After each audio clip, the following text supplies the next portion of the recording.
All right, sitting here in the beautiful wine region of Vaud in Switzerland with Antoine from Domaine de Maison Blanche. Great to be here. Yes. And like I did yesterday when I did the interview with Paul, I mean, look at this, right? Yeah, exactly. Yes, that's beautiful. Do you still enjoy it, like every morning when you get up? Or difficult? Always is difficult. No, that is a very beautiful view, and always I'm get up and say, oh, I'm very lucky to stay here. That's a good market. Absolutely, and I think it's Switzerland in a nutshell, right? A beautiful lake and beautiful mountains and beautiful wine, as we will discover. Yeah, no worry, we make that, yes. But before we dive into the winery and the wine, let's start with our introduction questions that everybody gets. The first one for you, as usual. If you would not be a winemaker today, Antoine, what would be the alternative? That is a good question, because that for me it is very normal to go to winery because I'm look my dad anytime. But maybe the job with the to work with my maybe I'm still again. Maybe I work again with my man and in the poetry or look like that. Maybe work outside, of course, because I like to work with the nature. Maybe in the garden. Maybe garden man, look like that. but that being said, it is also like a difficult question to ask you, because like many other of your young colleagues around here, you are really what we can call for family tradition wineries, right? Your estate here dates back to, or your family is making wine here since 1528. Yeah. So in 2028, you have your 500 years anniversary, and you are somewhere, you even like don't really know which generation you are, right? Somewhere between 15th and 20th generation of winemaker. Exactly, yes. So there is maybe also like no real alternative, because there's so much pride and so much history just in the family of making wine, right? Yeah, right. Yes. This totally. You have a lot of history with my family, and so that is why sometimes you don't think what do you go if you don't sell the wine. Yeah. So you're a winemaker.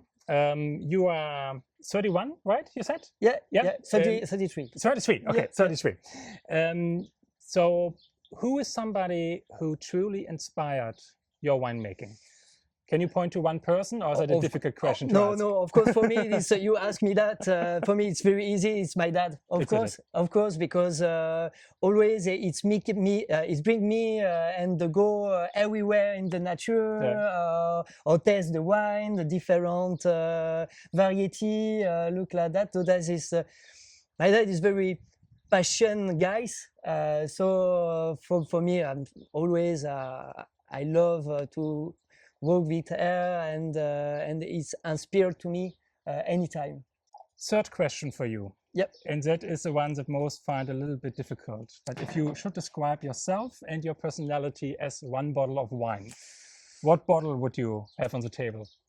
For me, I think is the red, because the red is good because in young it's very strong and very sometimes too much acidity, and it's more old and it's more better. So I think for me, my favorite and is the Mondeuse Noire.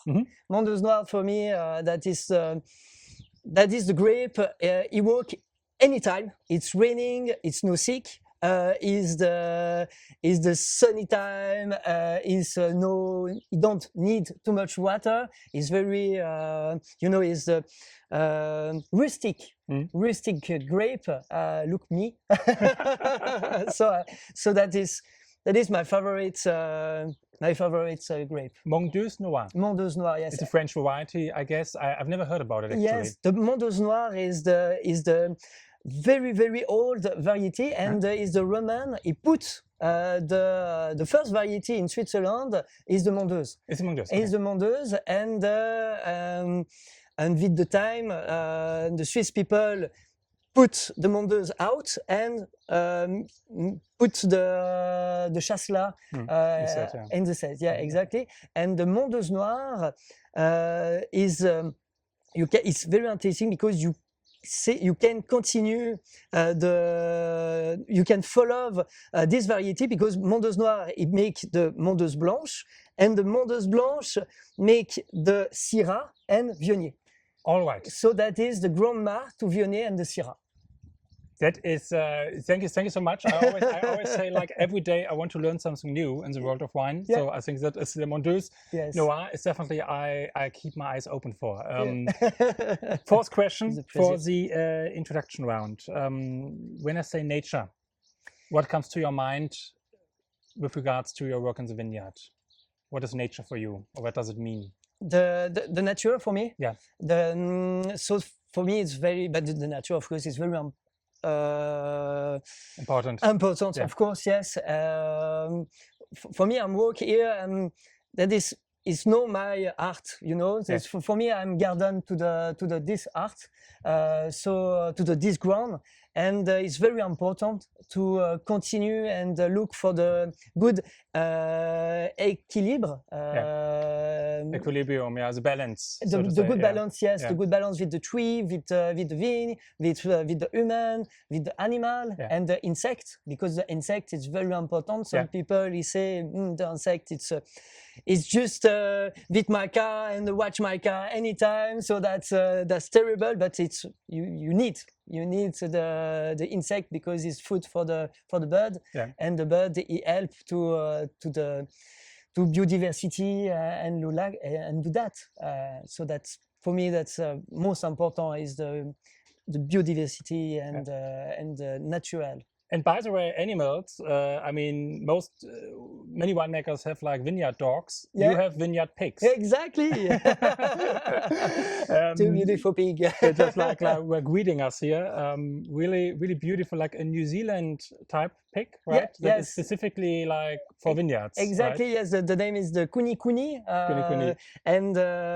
And this pig is it's very nice because it's the small, and the nose is the small, so it's don't remove you ground everywhere, and it eats the grass. So that if it's good helping to eat the grass in the vineyard, and for the mouse, you know, because you have the small leg and it go everywhere. So the mouse it don't like the pig remove some little bit the ground. Ah, okay. So he can put the knee will look like that. That's actually, yeah, I mean, again, it's like a very nice approach. And we talked a lot about your approach to making wine and thinking about the vineyard, also maybe about some ideas with turning biodynamic at some point of time. Yep. But we can talk about this a bit later. Let's first and foremost start that you briefly introduce Domaine de Maison Blanche to us. Yes. So the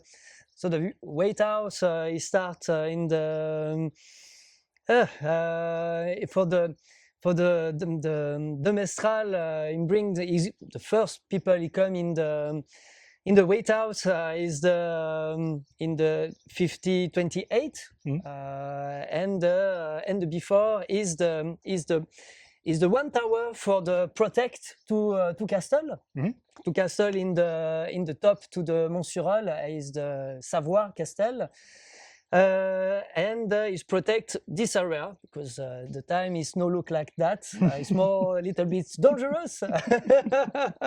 And we continue, and the Duché de Savoie want to pick up the salt.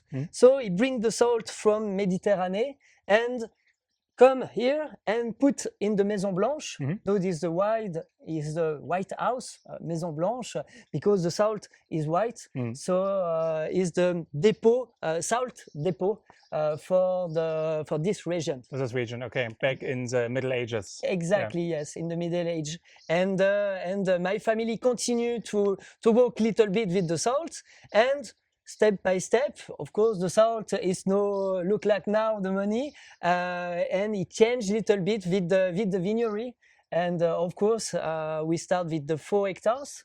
Is the only Chasselas, of course. That is obligation. That is what you grow here, right? Exactly, exactly. Is the Chasselas. And my dad put the Mondeuse.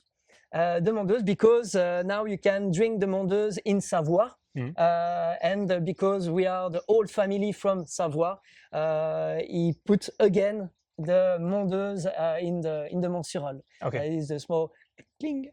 Small like for family. And you have this as a single variety, the Mondeuse? Yes, yeah? I have. Yes, okay. yes. So you have the 8 hectares today that you work together with your father. And 2 employees and 2 pigs, of course. Exactly. Also like employees. Organic winemaking. You have 40,000 bottles production. You told me around there. Vitis vinifera.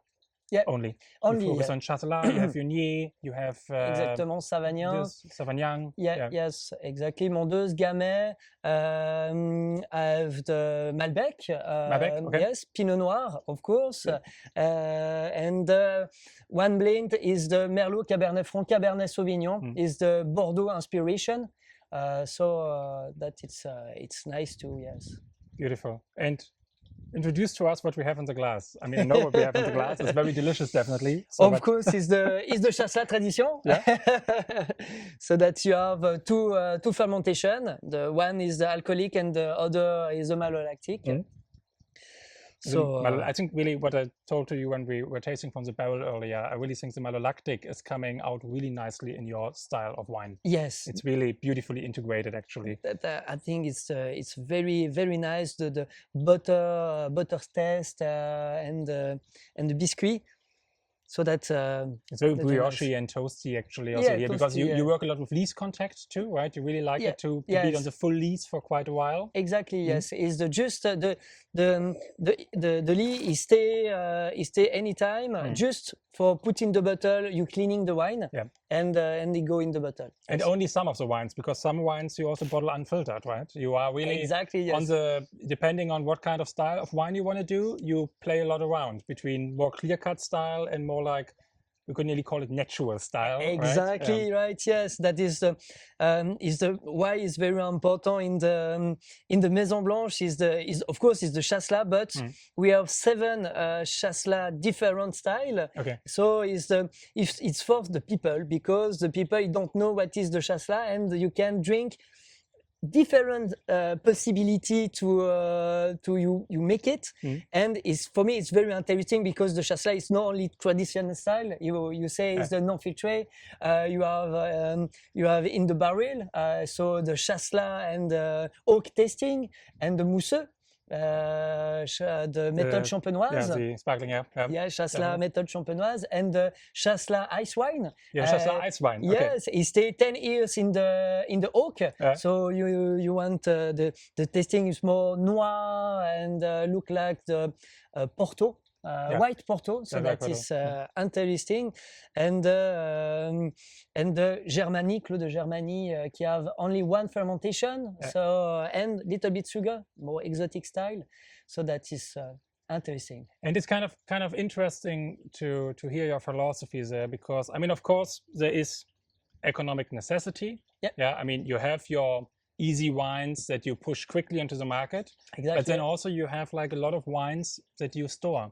And some of them you first release after 10 years, right? And we are not talking about sparkling. We just talk about totally like normal white wine that you decide to store for 10 years before you bring it to the customer. Exactly, yes. And I just saw your little like warehouse up there, which is like totally crowded, just like, I don't know even like how you want to approach the like cases that are there in the back row. I mean, that is. But that's very important for you, right? To show people aged wines and wines that are at the point where you really should enjoy them. Exactly, yes. You know, now the people now he walk he live in skyscraper or the big building, and he don't have the cave, no good cave, you know. So we have the good cave, and it's very important for the wine is not sell it quickly, because it's look like the life. I think the life you go slowly. Slowly, and you are better, because if you just go and run, you very very dead quickly. Yeah. So it's the same for the wine. I think it's better. It stay long time in the bottle, and it's more full body and better to drink. And of course, for me, it's very important to the wine. It stay very natural. With the season, it's no you put the chemical process or the special tasting for the helping for your wine. For me, though, that it's not normal. If you live with the wine is from only from the vineyard, and you don't put the other process. So a very natural approach. Is this different to what your father was doing? Little bit, yes. And how did the transition work between the two of you? Me, I'm come back in Maison Blanche in the 2015, and my first approach is the stop to the chemical glyphosate. Glyphosate, yeah. Glyphosate, okay. Yes. The stop the glyphosate everywhere, and with the vineyard, that more natural approach. That for me is very important, and for the wine, it's more walk with slowly and natural, with the natural style. Yes. Slow and minimum intervention. Exactly. Minimum gives the wine intervention. the time. Yep. Exactly. Yeah. How much sulfite do you need? The sulfite is I'm needs for the stabilization. One time is the finish the fermentation, and is very important. We check every 2 months. Is the good, and it's not so much, and it's no lost. Okay. So that's just the natural the normal sulfite. But you're adding, when you're bottling, you're adding like 25-30 milligrams or exactly. something. Yes. So you are maybe like in a total of like 40 milligrams, below 50 definitely. 50, sometimes 30, 35 or 30, yes. Okay. Yes. That is the, and you know that is the vide non filtré. That it's for me is very interesting, because you put one time the sulfite and it stay 10 years in the bottle. So now you check the sulfite, you don't have a lot of, and you don't need. So that is very interesting. Yes. And for the future, for me, I want to work with the different sulfite, because now is the sulfite from chemical, but I want to work with the sulfite is the rock, and you put the fire, and the fire burn to the rock, sulfic rock, and is go in the tube. And it's come natural in the barrel or in the barrel. Yes. And I'm trying this process, and it's totally different, because you drink, you don't have hunger face. Headaches. Yes, or the body, no good body, or look like that. It's very natural, so that is very interesting, because for your body is better.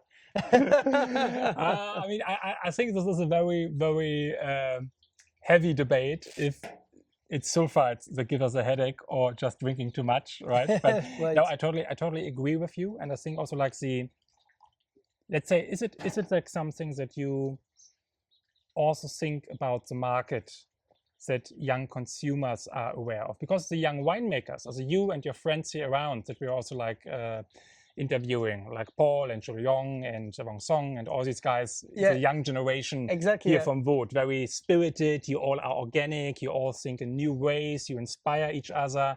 You all traveled a lot, and then you get your ideas. I don't know if you got the ideas for the pigs actually in New Zealand. You do a Vengeance, and somebody else makes a port wine because they love port wine. It's super nice spirit. But how is it with the young people in Switzerland drinking wine? how do you experience it? Because you go a lot on trade fairs in Switzerland with private customers. Yeah, exactly. Yeah. And what is your experience there when you talk about this minimum intervention style? Yes. Is this well received? Exactly, yes. It's the well received, and the young people in Switzerland now is look wine because it's traditional. You know, you eat with the fondue, you eat with the raclette and the good time, or with the friend. That's sure. But now the young people want to drink more special wine and small cave, no big one. Yes. Because the big one now, you don't want to drink this because it's cheap wine, and is inside is not very polite, political correct in the bottle. So now he don't want. So he prefer to drink the good selection and different. No only the Chasselas Tradition, but sometimes the non filtré élevé sur lie. That Clos du Couvent, that is the Chasselas stay in the oak and the lie. The people like that. It's very interesting. Yeah.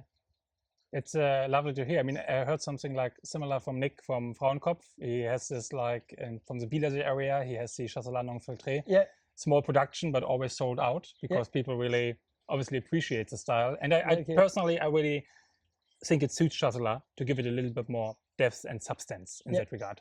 Shall we try a red wine? Red wine, yes. So for the red wine, in this area is the Gamay. Of course, the Gamay, because it's close to the Beaujolais, Beaujolais and the Bourgogne. So of course, Pinot Noir is come later. But yeah, for the Swiss people, it starts with the Gamay because the Gamay is very fruity, easy to drink. So for enjoy party, it's more look like Chasselas, you know, very for any time. For the breakfast with the Kellogg's. For the cornflakes, you put you don't put the milk, you put Gamay or Chasselas. That is normal. Let's taste something. Yeah, let's taste. Also, in my opinion, one of the what do you want to say, underrated grape varieties. People always like think of Beaujolais, and then many people have like an idea of Beaujolais Nouveau, and they forget a little bit that Gamay actually can be a really luxurious and great grape variety. Exactly, right? Yes, that is the terrible for the Gamay, the Beaujolais Nouveau. Yeah, because totally. Beaujolais Nouveau now the people you don't want.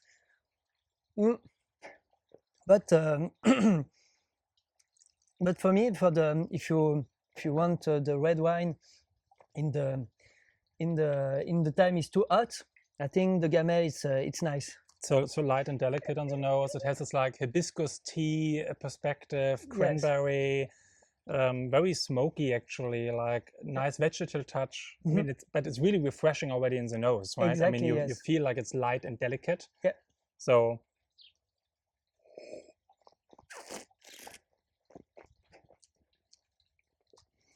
But still, like really nice structure actually. How long did you have it in the barrel?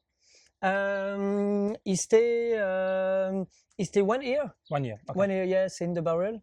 And but is the barrel with the it don't it's no new barrel. No new barrel. Yes. Is the second time where yes. And you use French barrique? Exactly, yes, French barrel, and because for the Gamay is the first red wine in the Maison Blanche. So we want the Gamay very more fruity. More fruity. It's not too oak tasting. Yes, it's important. If you speaking of red wine and speaking of your climate here, I mean, global warming is a thing. We all feel it. All your colleagues feel it. You feel it too. That it's getting more difficult. Do you see a shift from white wine production? Because traditionally Swiss wine production is very much focusing on white wines. Yes, of course. Yeah. Do you see a shift from white to red wine? Is the now with the white wine is the very it's very popular in Switzerland very long time ago. But now the red is more go up because with the temperature it's changing, with the climate it change. So now the red wine is more interesting because in the time to my dad. Maybe it's too cold for the red, so that is why he put the Gamay, because the Gamay is not too difficult grape. But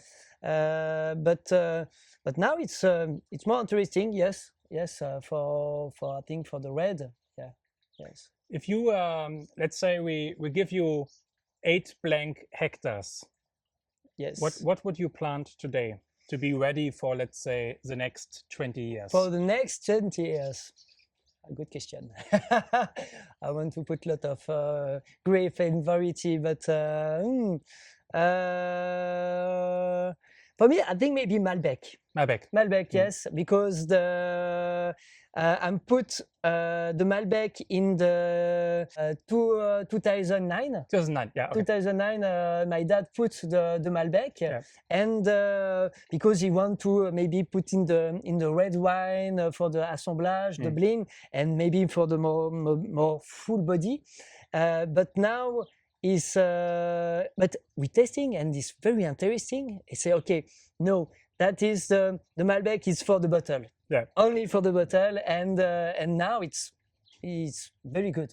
It's really showing potential. Exactly, yes, very good potential, and you know, it's no look like the Malbec from the Argentine or the Bordeaux, the Cahors, yes, exactly, and so it's more fresh.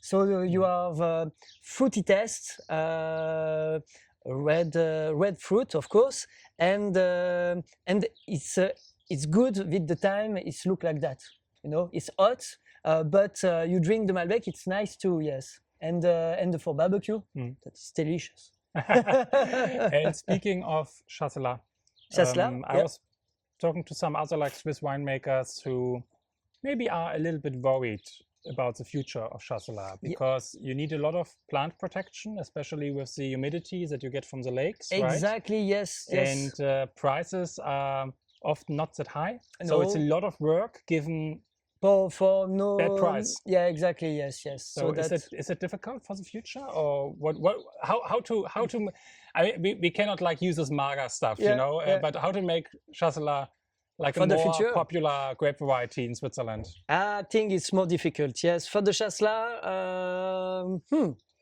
because just for the variety, it's raining a lot of the Chasselas. It don't like too much look like 2024. It's raining a lot of in Switzerland, a lot of malady. So it's very difficult for the Chasselas, and the hot time for the Chasselas is difficult too. So some people look for change this grape because you know, the time it change and the climate it change. So maybe the Chasselas is better to go in the other place, more cold, maybe.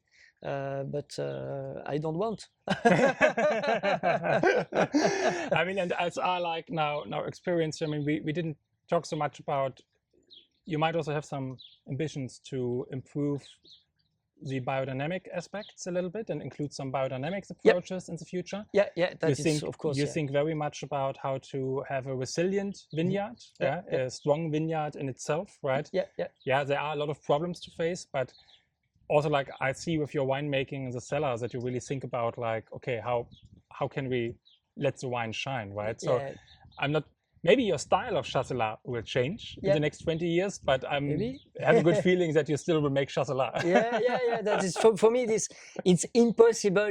You ask me, the Chasselas is no stay here, but yes, that is for me. Sometimes I'm thinking maybe I'm look for come back to the 4 hectares or maybe 6 hectares, look like that, because and I'm go more in the vineyard to the natural process and the biodynamics and look like that, because that for me it's very interesting and I love with different plants, and you bring the plant in the vineyard, and you look, and the vineyard is more, the vine is more better. So that's it's very interesting. The ecosystem with the pig, with the other plants. So that's nice. Yes, sometimes we put the rosemary in the vineyard, and that is helping to the mildew.